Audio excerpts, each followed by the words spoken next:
Jerry Service Center here again. Okay, so today I want to touch about turbos for the Ford Ranger T6. We for 2.2 and 3.2. We got some turbo assembly. We have them new and we have them used. Well, we have three different types. We have used, we have new, and we have the cartridge replacement.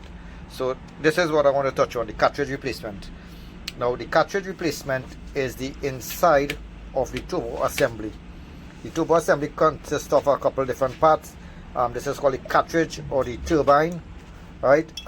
This is actually the turbo.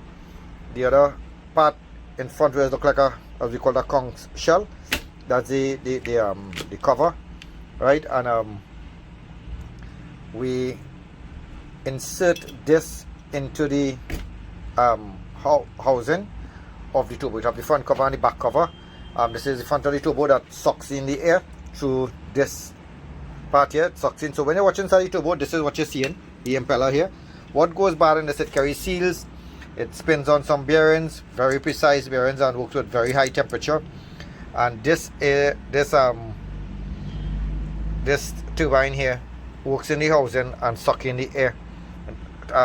If you look close, when you have a defective turbo, this shaft tends to fail and give you a shake. Now it's supposed to have a very little shake. That is normal operating, but it shakes a lot. That is one way of saying that the turbo is defective. There's many other ways. You could look at the fins and see if the fins is damaged here on the turbine, right? What causes that, I'll get to that now. You have the back, right? This is for the exhaust. So, and then you have the return line here where oil flow. Let's carry a gasket here. Make sure and put on that gasket. And gasket supposed to be sealed not with silicone for a turbo. It's supposed to be sealed with something like this called copper spray. The reason for one of the turbo failures in local communities where the inexperienced technicians tend to use silicone sometimes and assembly turbo, where when it's squeezed together to bolt up the turbo, the silicone tends to squeeze and overlap. Then the turbo suck it in, damage the impeller, and cause a whole set of problems, especially the oil holes and the oil. It is clog all that. So many a times we got turbos where silicone just clog the oil passageway, and it's very important to make sure and do not use silicone. Before you install your turbo, you could do an oil pressure test, a simple oil pressure test by, disconnecting the line and making sure you have a proper oil flow. If you have a pressure gauge, you can do that. Right, so getting back to the turbo here. So you have a suction through here. It comes in, it goes into the systems, boosts the air because of how fast this wheel is spin. Goes into the intercooler. It cools from the normal operating air, atmospheric pressure, temperature. Goes into the intercooler, cools down because air passes through the intercooler, and that keeps the air a little bit more dense. Additional fans and then could be installed that keeps the air a little more dense, because what gives you better combustion is more dense air. It has more molecules into the dense air compared to hot air. So you'll get a better performance, better acceleration, better combustion with dense air. So that air goes into the system, cooled through the intercooler, and goes back into the turbo. Right, it goes back into the turbo here and goes back through the exhaust. Now this wheel spins here and suck out the exhaust fumes, and it's also controlled by something called a wastegate, where you have excessive exhaust flow. That you don't want to, everything works with timing and the amount of air. So it controls the wastegate controls the air, so the wheels doesn't spin excessively and cause damages. So make sure and get your gaskets. We have turbo kits. This is the turbo kit here. This is the gasket that work here on this return line. So make sure you put new gaskets, new exhaust gaskets on your turbo when you're putting them on, and do not use silicone. You could use copper spray or any similar product to that. Around here on the housing, it carry a seal that come in with this cartridge. So we could install this cartridge for you, or you can buy it, and if you have an experienced mechanic, he can install it himself. It's not too difficult to do, and you have a brand new turbo. Now if the housing, get back in front of the housing, is worn excessively, you have to change a complete unit. So if your housing is good, only then you could replace this cartridge. So that's a basic control on the turbo system. It have little have actuators and stuff. On the manual has a manual T6 has a diaphragm operated actuator with an electronic sensor on top, and on the that's on the manual vehicle, and the automatic vehicle has a fully electronic actuator that controls the operator of the wastegate and all these things.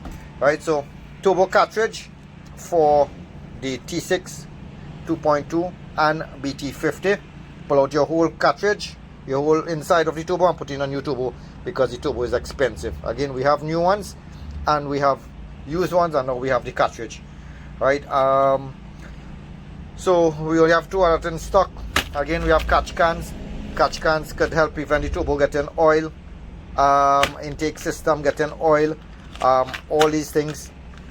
Usually there's a little oil residue on the turbo operation, but excessive oil has come from the intake system and block PCV valve and all these things. So the catch can does help from the intake system. It goes into the catch can, oil drops into the catch can, and you get clean air coming out back from the catch can to go into your intake system, to your throttle body and stuff, so you wouldn't have a contaminated system. If your throttle body is dirty, this is what we use for diesel throttle body. I know it's a little bit expensive, hardly guys use it, but it's a couple $100, but we use this. It's really good, and for diesel throttle body. So you hear a lot of guys talking about gasoline throttle body, but diesel throttle body, we do that here. Right, and don't forget your CRC contact cleaner to clear up all your contacts and stuff for your electronic actuator and all your little sensors that are jacking in and around your turbo. Right, so use these products, and I'm not endorsing the products, I'm just telling you what we use to have a proper installation on your turbo and your electrical system when you're doing an installation on your turbo. Oil is another important topic in turbos. It have oil approved, oil that is approved for turbo use. We have gasoline and we have diesel engine oil.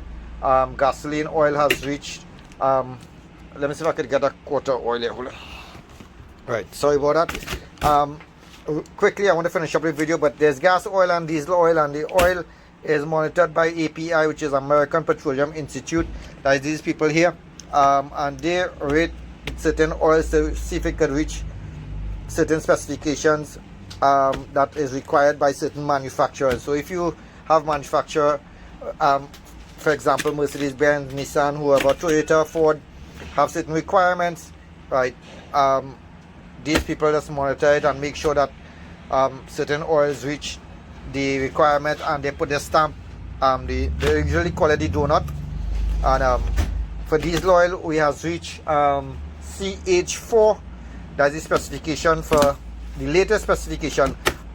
Quickly to touch on that, as you have different design of engines, they require different types of oil and different requirements due to heat and lubrication and all set of values that the oil should have for a particular engine. As we go newer and newer, those engines have tighter tolerance and higher operating temperature and demand more from the vehicle and the customer. So they design oil, or they make oil to suit this type of engine, and as they go along, they change the rating. API change the rating to different class to tell you if the oil could meet or exceed the manufacturer specifications.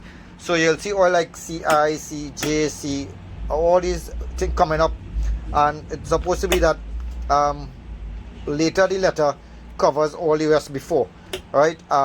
So in gasoline is S, recently was S, A, S, H and S, I and all these things. Right now I think we use SM. M as in Monday, right? Recently it was SN, but we have reached SM now. So that's a very late engine oil. And on the diesel we reach CH4. Now 90 something percent that when you get an oil with the latest specs, it covers all the rest of oil. So right, so usually when I get an oil with a late letter rating, it covers all the ones before, so you don't have a problem there. Just make sure that your oil reaches the certain specification that your manufacturers require. You will get that information on your book, or you could call us. We have that information on what engine require certain specification. And any good brand, people will be talking about oil and all these different brands and what oil to use and stuff. That is such a big and complex topic, but on a nutshell, and I'm talking about, I'm sure that the professionals outside there will agree with me. Any good brand of oil, and when we say good brand, we're talking about the sideline thing. We're talking about good high-end brands, you know what I mean, that reaches the manufacturer specification on what I just mentioned, and you use the correct oil by the correct grade and the properties that it require, you are good to go. Right, so that is my pick on it. Again, everybody has a different opinion on oil, but this is how I learn it, and that's how I want to share it. Right, as long as it reaches specification by the manufacturer, you are good to go. Right, yes, there are different engines with different wear and tear and all these things, and you could use a different grade to get a better performance in terms of, because of the wear and tear. But if you have a good performing engine, you want to go by specifications, right? Check your manual, see what's happening, and work with that. Good. Lastly is fuel treatment. Now the reason why I'm touching on this is the kind of little turbo system. Fuel, turbo is fuel, air intake, all these things must be working good to get a good performance, right? So we clean the intake system, we make sure we use the correct oil, we clean out all wash out the intercooler contaminated, and you know, I mean, make sure all the lines and everything clean. And you know, I mean, you could use a fuel treatment. We use AMSOIL, and we use diesel clean, which is to the best. It also have a red line. Yeah, we also use red line, and that is also good. Now the reason why we use this is this first of all, it have a high, it increases the seating by about 6 to 8 points. If I could read this, I can't. Yeah, I think 8 points are seen here. Right, what is points? What is points? We'll get to that next day, but briefly what it is it works together with the ignition, and in terms of increasing, in simple words, increasing the explosion, or increase the combustion on the diesel fuel, which is the cetane. So it gives you that higher burn, and lower the number, it's less combustible. Higher the number, it's more combustible. So you get with a higher point system, you get a cleaner burn. AMSOIL give you a ashless burn, which means that after it's burnt, you don't get any residue at all left in back of your engine. So inside the engine, sorry. So higher the point system, you get a less knock, better fuel economy, better performance, better acceleration. Right, the requirements on diesel, on cetane, I think it's about 50 at the gas station. Some countries is up to 60, 70 for good fuel, but the minimum is 40 points that you get on fuel. So this increases you up by 8. I haven't read the in fact I read it years ago, but I can't remember how much this increases by. But these are two very good fuel diesel treatment. Right, again, for the type of fuel that we have here, which is the low sulfur fuel. Again, I hear that we get ultra low sulfur fuel, which requires different additives and different certain things. We'll touch on that on next day. Again, so briefly, this is your turbo, a little bit about oil, a little bit about fuel treatment, and diesel, cetane, gasoline is octane. So the same system is just octane, and the diesel is cetane. We have the throttle body cleaner, and this is, you see this is very also important. This is disinfectant to spray people when they have COVID, right? So make sure and have this also, right? Just kidding, folks. So anyhow, we have catch can, we have the diesel treatment, we have the turbo cartridge, we have the seals, we have the gaskets, we have the sealant. So give us a call if you need any turbo repairs or information on oil and information on any topic that you want here. Please do not, but try not to call us on Messenger and send messages. We are too busy in the store to be answering all these messages. When we have spare time, we could do it. So if you want quicker response, feel free to call 671-0713 730-9449, and we will assist you faster and better. Alright, so give us a call or join us on Facebook, share the video, and you all keep safe. Jerry Service Center Limited.